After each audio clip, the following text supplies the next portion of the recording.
Jimmy Carr is not just a comedian, he's a master of the roast, especially when it comes to hecklers.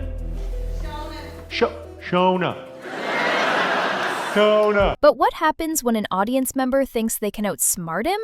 In this video, we dive into 10 unforgettable moments where Jimmy turned hecklers into the punchlines of his jokes.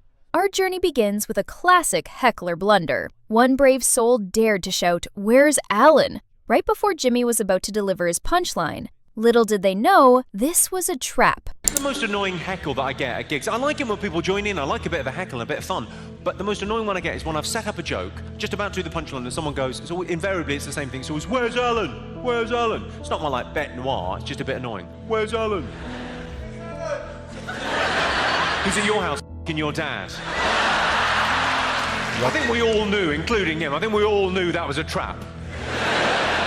I could feel you as one going, hold, hold, hold. And then one brave soul over there said, "No, I'm taking one for the team." Or rather, your dad is.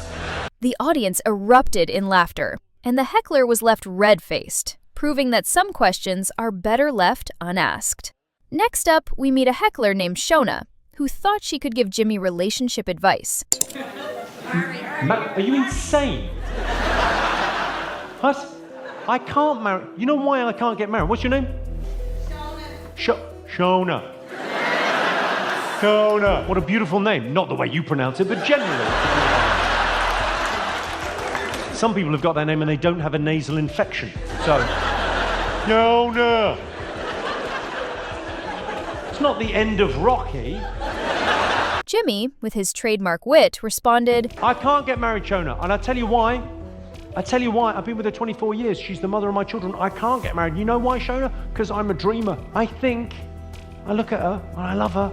But I genuinely think I could do better." The crowd roared, and Shona quickly learned that unsolicited advice can backfire spectacularly. I imagine your other half feels the same.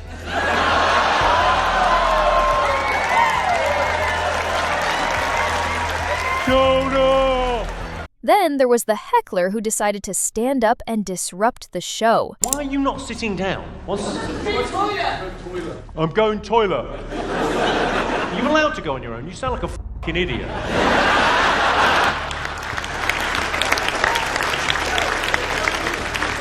Just take a moment to just think, that's my job, I'm allowed to say that to people.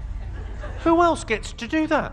As the heckler continued to interrupt, Jimmy warned him that he might get kicked out. Hang on, I'm just going to deal with this for 1 second. Guys, you're still standing up and I think you're talking a little bit too much. You're probably irritating the people around you. So either stop or we're going to kick you out. It'll be a pain in the ass. The heckler's girlfriend soon found herself caught in the crossfire, as Jimmy quipped, "I hope you're having a lovely time, but no more." Couldn't give a f***, just should. There's a lovely Australian phrase. The Aussies they don't get enough credit for their phrasing. They use the language beautifully. Sometimes if a lady's a bit drunk and a bit loud, they'll say, "Stick it in it. I imagine you're no stranger." I'm waiting for you to take me. "You're waiting for me to take you?" You're waiting a long time. I don't know. I blame the alcohol. Not what you've had this evening, what your mother was drinking when she was pregnant.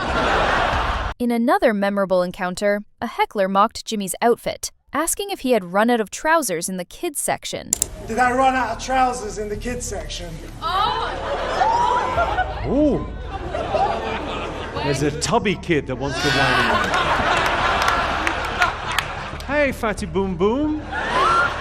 Jimmy, not one to back down, responded, "Are you saying the trousers are too short?" No, you've rolled them up. I've rolled them up. From the bottom. You've rolled them up from the bottom. Well, look at 'em. Are you... Sorry, I made jokes about it earlier, but you actually f***ing retarded. The heckler's attempts to continue the banter only led to more humiliation. There's a turn-up on the bottom of these beautifully tailored trousers. They're exactly As Jimmy the right cleverly length. turned the tables, You making the what are you heckler dressed for? regret In ever day release? opening his Jesus. mouth. One heckler questioned why Jimmy was performing in Dartford if he was so successful. Jimmy replied, If you're so rich, why are you in Dartford? If I'm so rich, why am I in Dartford? Well, that's a good question. It's a great question. It's greed. Answer that seriously. I genuinely love my job. And I could play the arenas once every 3 years and then off and sit about and get fat like that. But He then turned to the heckler. where do you work? In a gym? Repairing the vending machine? I wonder why they fired you. What do you do for a living? I'm a recruitment consultant. Recruitment consultant? So you couldn't get a job, so you're going to get other people jobs. Bizarre job, isn't it? I'm a recruitment consultant. Could you not have found yourself a better job? No. The audience loved the jab, and the heckler was left speechless. Good nightmare. What happens if you get fired? You have to return to see your colleagues the next day. I know I'm my job, but could you find me a job somewhere else? When another heckler claimed that Jimmy wouldn't last in prison, he shot back. What, sorry? I wouldn't last in prison. And you think that's news to me? What?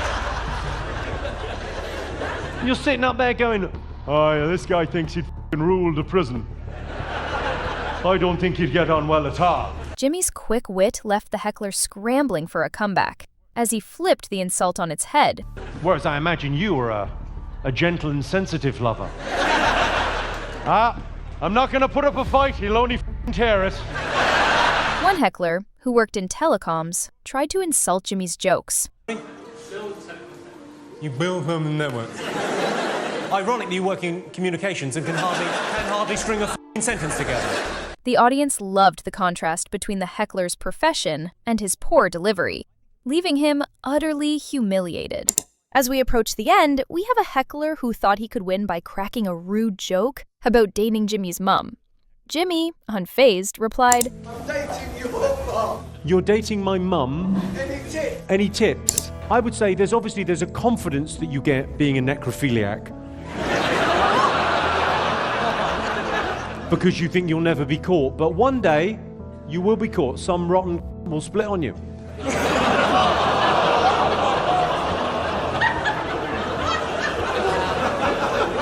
And that went quite badly for you, didn't it, mate?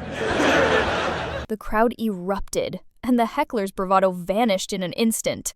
In the world of comedy, especially with a master like Jimmy Carr, heckling can quickly turn into a lesson in humility. Each of these moments showcases not just Jimmy's quick wit, but also the fine line between audience participation and being the punchline. So, the next time you think about heckling a comedian, remember, you might just end up as part of the show. I wouldn't last in prison. And you think that's news to me? What?